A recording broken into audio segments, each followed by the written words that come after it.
Welcome back to Newsmakers. On the panel, Marg Foster, Ali Jones and Aaron Keown. Well, the weather may be crap, but at least we can take some comfort from the fact that, yes, the great brave era of bus priority is with us. And we have the first stage in the $30 million project rolled out on Papanui Road. Margie, do you like it? Do you understand it? Do you support it? Look, I live off Papanui Road, so I use Papanui Road every day. And it actually keeps me awake now because I have to kind of do a little bit of a slalom. I'm just not too sure in what the actual purpose is, to be quite honest, because, you know, you've got, where do the cyclists go? Do they go into the bus lane? They're allowed to. Then, do the buses, like in the press, it said, oh, some bus drivers are using it, some aren't. I'm thinking, well, why is it there for if some of them aren't? Is it compulsory for the bus drivers to be using the bus lanes? It seems to be quite spasmodic. It doesn't seem to be, you know, like they can come back into the traffic and out, in and out. I kind of don't know whether or not it's actually effective. I'd rather have seen lights down at the end of my street at Normans Road for a start, especially for St Andrews College, but that's a different matter. Yes, indeed. Aaron, of course, this would have been a big issue for you in the community board. Yes. I'm the only one in the entire city that voted against the bus lanes, of every community board member, every councillor and the mayor. So I can do math, strangely enough, and it was my best subject at school, and the bus lanes make no sense at all. And so economically, they've taken the subsidy on buses from 4 to 1 to 5 to 1. And people aren't aware of this, but the $2 they pay for the bus, the ratepayers pay another $5 and the government pays another $5. So economically, buses aren't the most viable option. You're putting 2 lanes on a road that only 1% of the population is going to use. At the moment.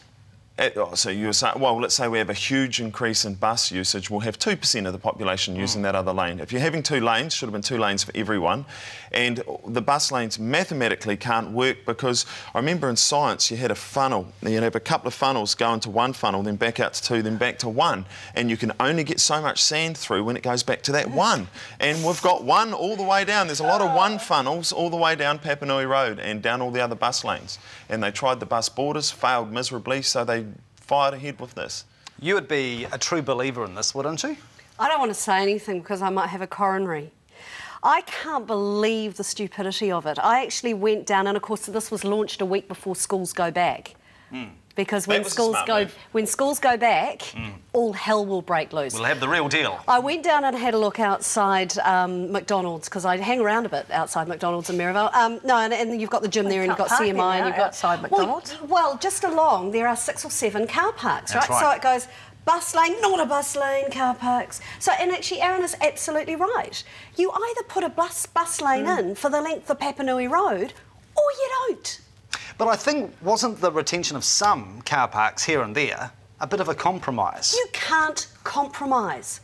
You really can't. So take all the car parks out. Do one or the other. Yeah. Seriously. Well, it's worse than that, Mike. There's a lot of zones on that road and up into Papanui there around the shops where there isn't a bus lane, it's still 1 lane, and they've just carte blanche put through yellow lines. There is a ton of yellow lines gone in with this project, and I've gone and visited businesses. None of them like it, and a lot of them have already had a downturn since those lines went in a couple of weeks ago. And some will go to businesses. Businesses can take a hit of 3 or 4 or 5%. They cannot take 20 in turnover. This may be a wee bit petty, but the one thing I really resent about this damn project is this proliferation of pollution on the side of the road with signs everywhere saying, you know, this bus lane operates from 7 to 9 and la la la. It looks hideous, doesn't it?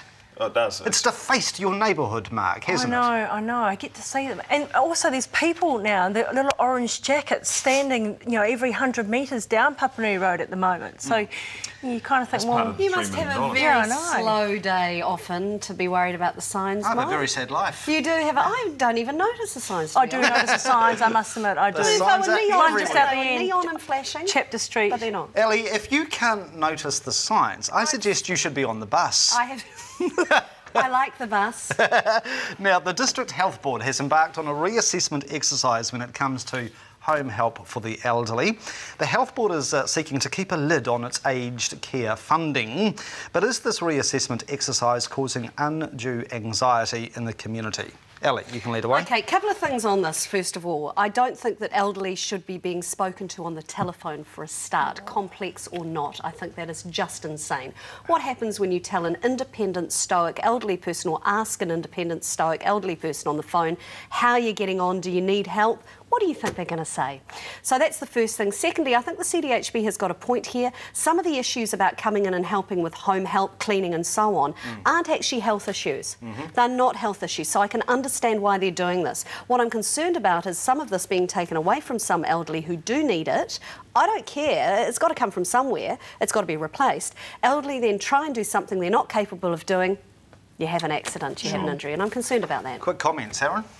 I agree with Ali. She's probably the best here to speak on it because she's had a week of it and I've listened to it on the radio. And there are a lot of concerned people out there, but, you know, budgets are getting way, way out of whack. So it's good to try and keep things in check.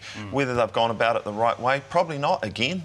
No surprises there, but there's a lot of members of society. I believe in looking after the young, the sick and the old, and there's a lot of people who don't fall into that category, that aren't doing a lot with their time, that could be helping these people. As a society, as a community, we need to be taking care of our own. We need to be asking the elderly neighbour, hey, do you need a hand with this now and then? And what the hell is 10 minutes out of your time? Do you think the time is going to come where home help becomes means tested? That if you have a nest egg, you're living on your own, you're elderly, but if you have some means, financial means, it's up to you to get the private domestic home help. That'll only happen if they even means test the superannuation. And this is always a goodie, but I think that should be means tested too. And you're right, elderly don't like, some people, you know, they need the help, but they're too proud to ask for the help, and that's the kind of, you know... Or they think someone else needs it more than them. Absolutely. Just because they've only got 2 broken legs and no hip and can't see out of both eyes or hear out of their ears, that the person next door's worse off. Sure. By the way, on a purely political front, you may recall, I think it was around April this year, one of the Health Board members, Andrew Dickerson, went public about looming service cuts. And fellow Health Board members like David Morrill and Joe Keown appeared on this show to fiercely have a crack at him and to deny any service cuts at all. Who do you think could have been right here? Absolutely. I think Andrew Dickerson's been a very good advocate for the elderly and always has. He was with aged care here in Canterbury for a long time.